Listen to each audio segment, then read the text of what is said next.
Hello दोस्तों, video में हम बात करने वाले हैं सोना कॉमस्टार के बारे में, यानी सोना BLW के बारे में। क्वार्टर 4 के नंबर आए हैं, डिविडेंड का भी अनाउंस कंपनी की तरफ से किया गया है। वीडियो शुरू करने से पहले मैं आपको बताना चाहूँगा कि ये वीडियो थोड़ा सा लंबा होने वाला है, बड़ा होने वाला है। इस वीडियो को दोस्तों पूरा जरूर देखिएगा, क्योंकि इस वीडियो में मैं सोना BLW के बारे में डिटेल्ड एनालिसिस कंपनी का करने वाला हूँ। कंपनी के फ्यूचर प्लान क्या हैं उसके बारे में हम बात करेंगे, साथ ही साथ कंपनी की ऑर्डर बुक कैसी रही है उसके बारे में भी इस वीडियो में हम बात करने वाले हैं। तो वीडियो को शुरू करते हैं और सबसे पहले चलते हैं इनकी ऑर्डर बुक की तरफ। अब देखिए, किसी भी कंपनी के लिए ऑर्डर बुक जो है वो बहुत ज़्यादा ज़रूरी होती है, क्योंकि ऑर्डर अगर किसी भी कंपनी को मिलते रहेंगे तो कंपनी के लिए फ्यूचर ग्रोथ, रेवेन्यू जनरेशन, हर एक चीज़ का जो दरवाज़ा है वो ओपन होता चला जाएगा। सबसे पहले चलते हैं Q3, यानी 3 महीने पहले चलते हैं। जब दिसंबर तक के नंबर आए थे तब कंपनी की ऑर्डर बुक जो थी, आप देख रहे हैं 23,200 करोड़ हमें देखने को मिली थी। उसके बाद अब क्वार्टर 4 के जब नंबर आए हैं तो यही ऑर्डर बुक आप देखेंगे इंक्रीज होके 242 बिलियन हमें देखने को मिली है, यानी 24,200 करोड़ की ऑर्डर बुक हमें यहाँ पे देखने को मिल रही है। तो ऑर्डर बुक आपने क्वार्टरली कंपेयर किया तो हमें बढ़ती हुई नजर आई है। अब क्वार्टर 1 के नंबर आए, जब आएंगे तो हम उम्मीद करेंगे कि ऑर्डर बुक हमें यहाँ से भी बढ़ती हुई नजर आए। अब इस ऑर्डर बुक को थोड़ा सा डिटेल में समझते हैं और देखते हैं कंपनी के पास किस सेगमेंट से कितने के ऑर्डर मिले हैं। अब देखिए, अगर इलेक्ट्रिक व्हीकल की हम बात करते हैं तो कंपनी के पास 18,700 करोड़ के ऑर्डर जो है वो ईवी सेगमेंट से मिले हुए हैं। अब ईवी के बाद अगर नॉन ईवी की हम बात करते हैं तो 23% जो इनकी ये ऑर्डर बुक रही है, इसमें से नॉन ईवी के इनके जो है वो ऑर्डर हैं। Passenger vehicle, commercial vehicle, 2 wheeler, 3 wheeler, इन सभी को मिला के 23% जो है ये नॉन ईवी रहे हैं। अब ऑर्डर बुक आप देख रहे हैं ईवी पे ज़्यादा डिपेंड है, क्योंकि आप फ्यूचर देख रहे हैं, ईवी की गाड़ियां लगातार बढ़ती हुई चली जा रही हैं और कंपनी की भी ऑर्डर बुक ईवी के सेगमेंट में आप देख रहे हैं वो इंक्रीज होती चली जा रही है। अब ऑर्डर बुक के बाद चलते हैं और देखते हैं कंपनी किस जियोग्राफी से कितना रेवेन्यू जनरेट करती है। तो देखिए, फाइनेंशियल ईयर 25 में अगर आप देखेंगे सबसे ज़्यादा जो इनका रेवेन्यू 41% आ रहा है वो नॉर्थ अमेरिका से आ रहा है, यानी कि नॉर्थ अमेरिका से कंपनी सबसे ज़्यादा रेवेन्यू जो है वो जनरेट करती है।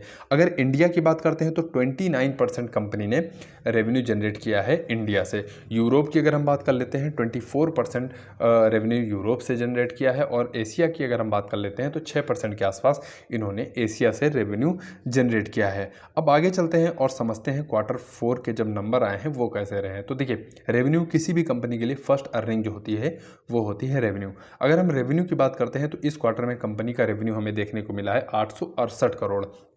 अब 868 करोड़ अगर हम पिछले साल यानी कि फाइनेंशियल ईयर 24 के 4th क्वार्टर से कंपेयर करते हैं तो वहाँ से 2% जो रेवेन्यू है इनका कम हुआ है। पिछले आप फाइनेंशियल ईयर के दौरान आप देखेंगे इनका रेवेन्यू जो था वो 885 करोड़ का हमें देखने को मिला था। तो ईयरली अगर कंपेयर कर रहे हैं तो रेवेन्यू यहाँ पे हमें 2% गिरता हुआ नजर आया है। प्रॉफिट की तरफ चलते हैं और प्रॉफिट को देखते हैं तो प्रॉफिट में साल दर साल यहाँ पे 10% की हमें ग्रोथ देखने को मिली है। इस क्वार्टर में कंपनी का प्रॉफिट 164 करोड़ हमें देखने को मिला है, और पिछले फाइनेंशियल ईयर के 4th क्वार्टर में आप देखेंगे 148 करोड़ का प्रॉफिट हमें देखने को मिला था। अब प्रॉफिट मार्जिन को समझ लेते हैं। प्रॉफिट मार्जिन किसी भी कंपनी का इंक्रीज होता जा रहा है, यानी कि कंपनी के फंडामेंटल्स जो है वो अच्छे हैं। प्रॉफिट मार्जिन अगर पूरे फाइनेंशियल ईयर में आप देखेंगे Q4 के दौरान तो आप देखेंगे 19.5% के आसपास यहाँ पे प्रॉफिट मार्जिन हमें देखने को मिला है। अब एक साल पहले 4th क्वार्टर से अगर कंपेयर करेंगे तो प्रॉफिट मार्जिन भी इंक्रीज हुआ है, जो कि कंपनी के लिए बहुत ही अच्छी बात है। अब नंबर पूरे फाइनेंशियल ईयर के हिसाब से हम कंपेयर करते हैं तो देखिए,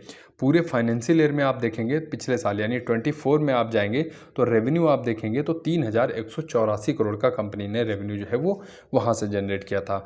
अब फाइनेंशियल ईयर 25 की अगर हम बात करते हैं तो आप रेवेन्यू देखेंगे 3,554 करोड़ का रेवेन्यू इन्होंने इस फाइनेंशियल ईयर में जनरेट किया है। यानी ग्रोथ की अगर हम बात करते हैं तो 12% की रेवेन्यू में हमें ग्रोथ देखने को मिली है। उसके बाद प्रॉफिट की अगर हम बात करते हैं तो देखिए, साल दर साल प्रॉफिट आप देखेंगे 16% कंपनी का प्रॉफिट जो है वो पिछले फाइनेंशियल ईयर के हिसाब से इंक्रीज हुआ है। इस क्वार्टर में आप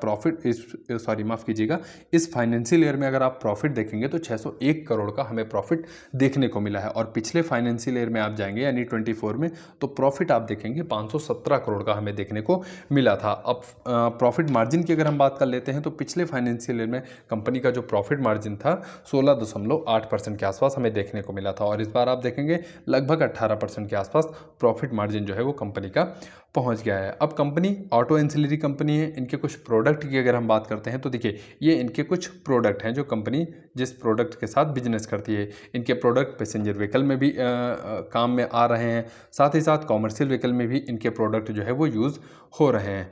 आगे चलते हैं, इलेक्ट्रिक टू व्हीलर में भी इनके प्रोडक्ट यूज़ हो रहे हैं, साथ ही साथ ईवी थ्री व्हीलर में भी इनके प्रोडक्ट जो है वो यूज़ हो रहे हैं।